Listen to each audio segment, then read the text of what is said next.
Hey there YouTubers.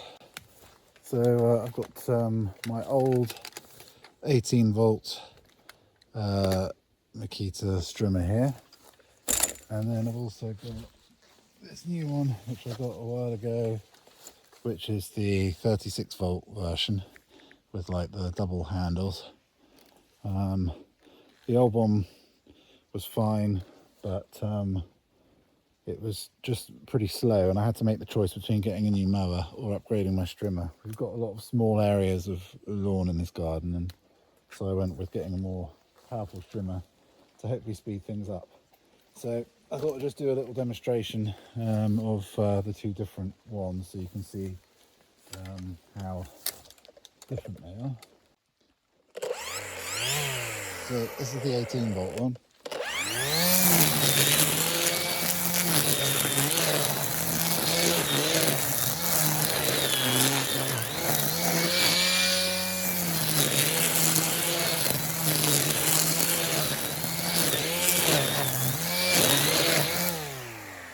Okay, which is okay, isn't it? I mean, that's got a fresh battery in at the moment. So this is a quick note to say that if you're using the single battery one, that top of the charge honeymoon period doesn't last very long. These are 4 amp hour ones, genuine ones. I did use it with a knockoff battery for a while, which is fine. So that's the 18 volt one. Let's try the 36 volt one. I'll go through the features in a minute, maybe depending on how I've ordered the video. But so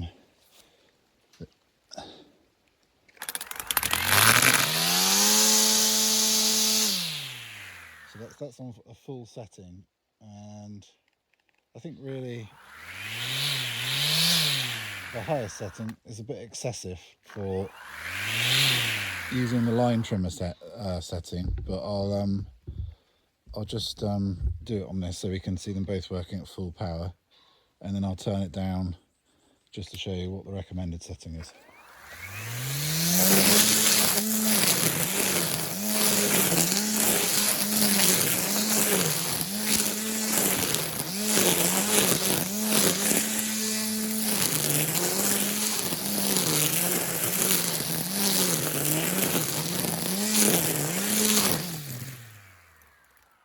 So quite a marked difference in power. You can see all the kind of mist which is flying around everywhere now from all the water which has been thrown up. So we'll just turn that down to number 2 setting and see how that.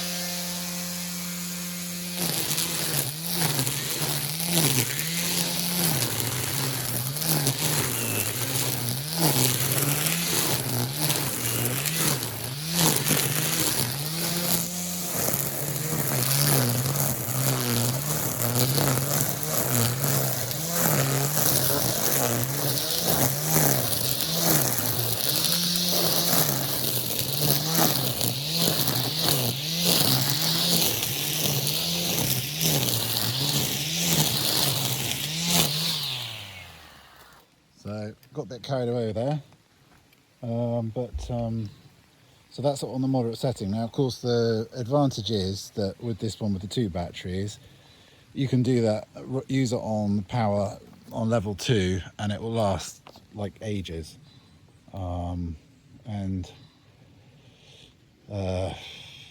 It's quite a good design, this one, because the actual motor is in the head down at the end there rather than up at the back, like in petrol strimmer, although they do make an electric one where the motor is up at the top near your body.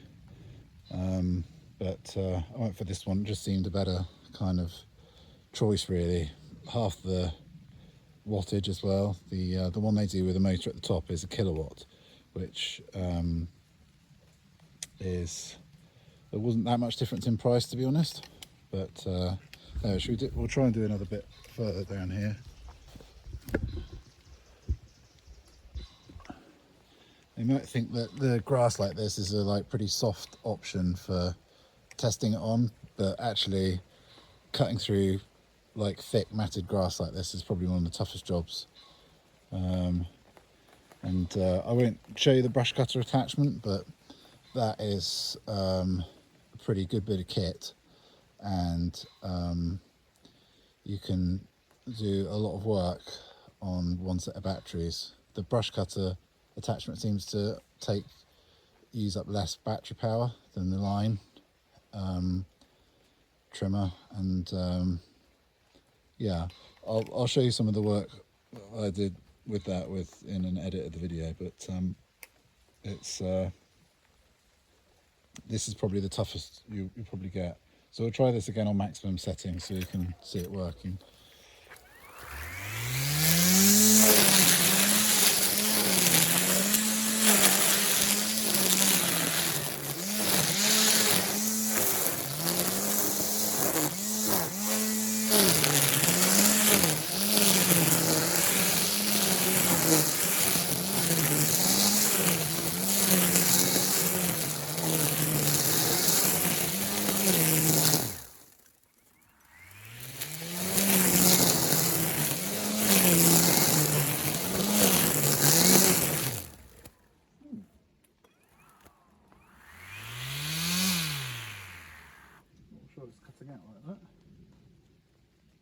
So this obviously has some kind of over torque setting. If you push it too hard, it will turn off, which is a bit annoying.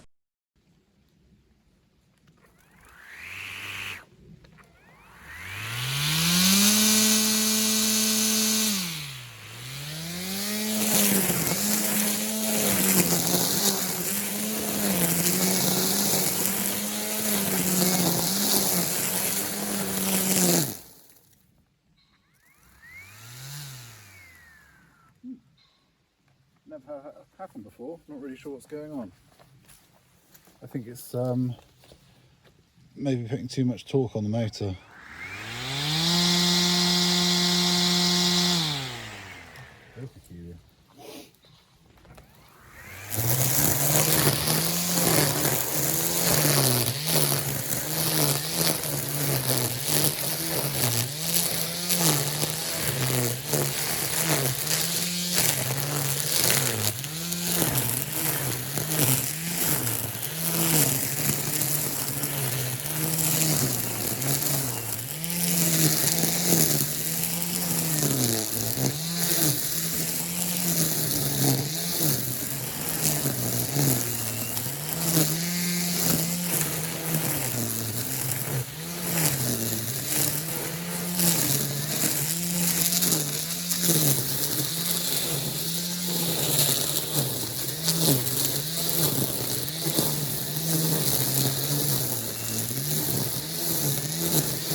So let's have a look what we've got. We've got the line trimmer head. Now in the box it comes with, you've got a bag of accessories, which I'll have a look at in a minute.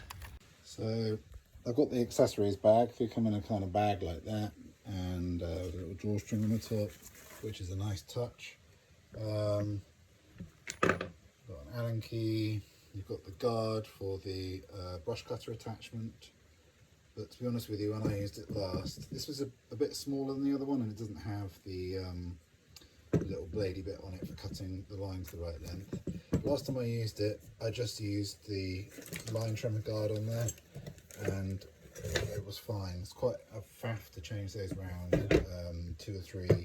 This is the bracket you have to use here, so you have to undo these quite long Allen bolts, slot things in places, take that off, put the other one on. So this blade, brush cutter blade that it comes with, works fine with the larger guard, which is designed for the line trimmer.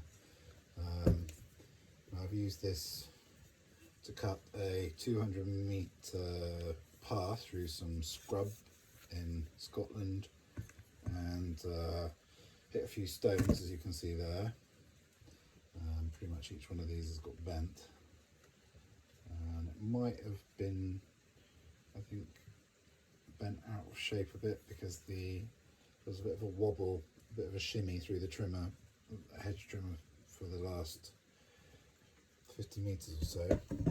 So now these two bits here are what you use to lock that in place, along with this nut which you do up with the provided spanner. It would really have been way better if that was like a capture nut and couldn't get lost, because it's such a tiny little thing to drop in a bush or a pile of sticks or something. So that's my really only complaint about the whole thing. That should be somehow attached to that. This is another attachment which I haven't used. I'm not really sure what you call that, but it's got these sort of hard plastic blades in there. Don't know, look, probably works all right, but yeah, I haven't used that. You've got two sets of Allen keys. So if you want to remove the head, it's fairly standard on all trimmers, I think. There's normally a little hole where you poke this through, and it engages in the motor shaft, and then that locks it, and then you can then unscrew the head or tighten up the nut or loosen the nut. So that's how that all works. It also came with this thing. I really haven't got a clue what that is.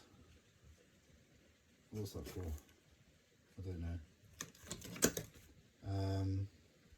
I suppose it would have said in the instruction book, but that's long since gone.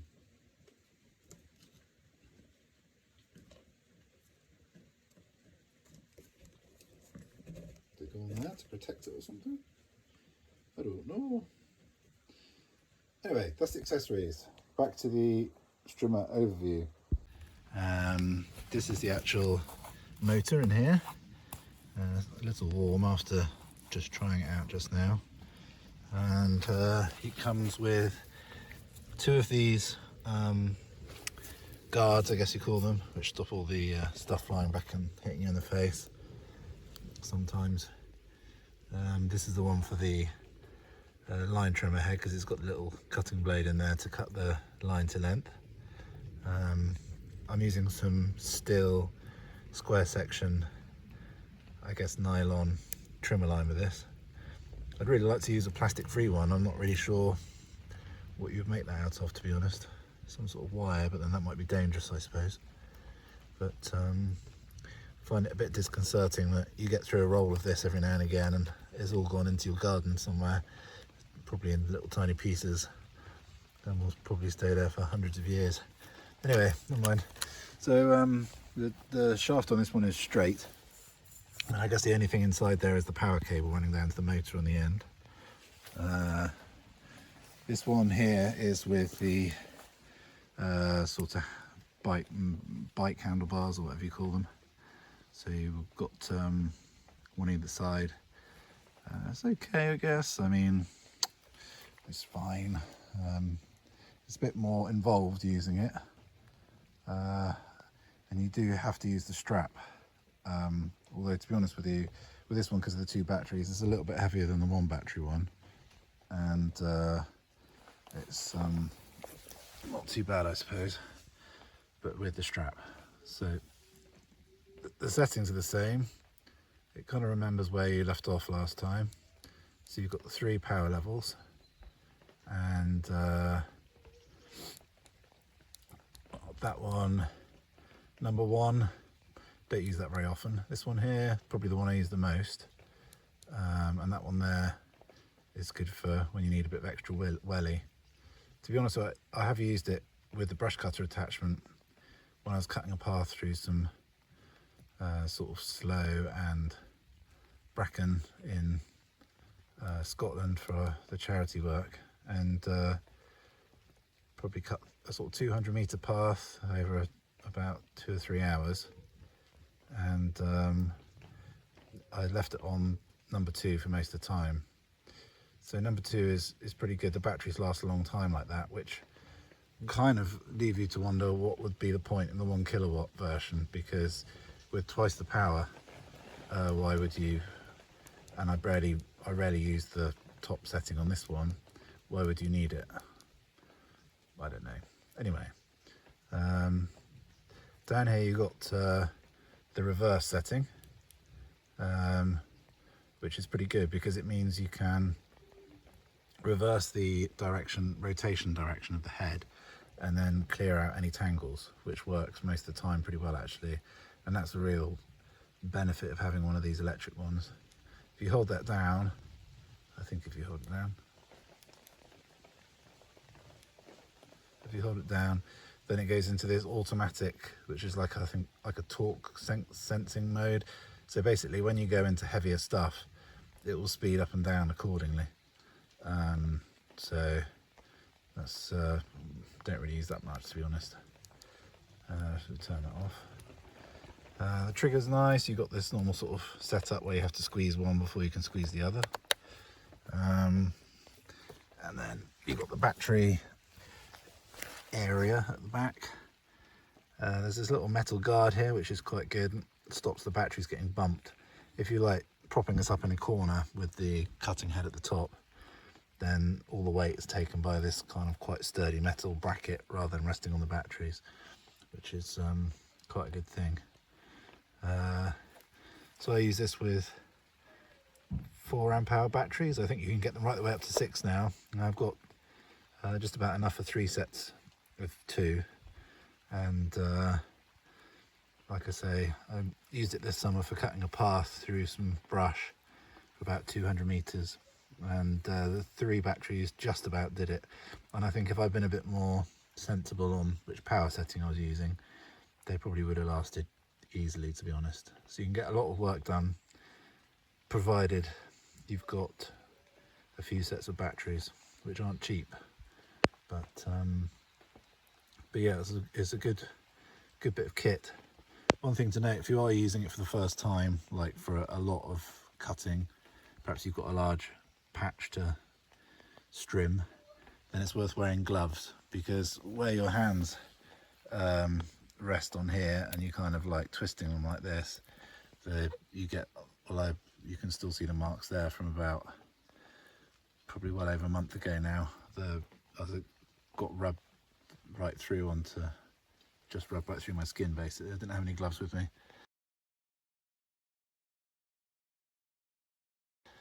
So I'm not really a glove kind of person, but I would have worn, it rubs, I guess it rubs on a kind of a peculiar part of your thumb, like the top of your thumb, and your skin's not very tough there. So worth having a pair of gloves if you're going to get really stuck into something. A helmet's quite good as well, because it's got the guard, but bits do fly up towards your face, and you know, even if you just have to stop for 5 minutes to get stuff out of your eyes, that's the best case scenario really. It's just going to slow you down. So helmet's probably worth having, with the visor, or a pair of sunglasses at a minimum, something like that. Yeah, but yeah, pretty good bit of kit really. And it certainly has sped up doing the garden, and the place where I've appreciated it much is when I've been doing heavy, really sort of heavy thick grown grass, because this other 18-volt one really gets bogged down in that. So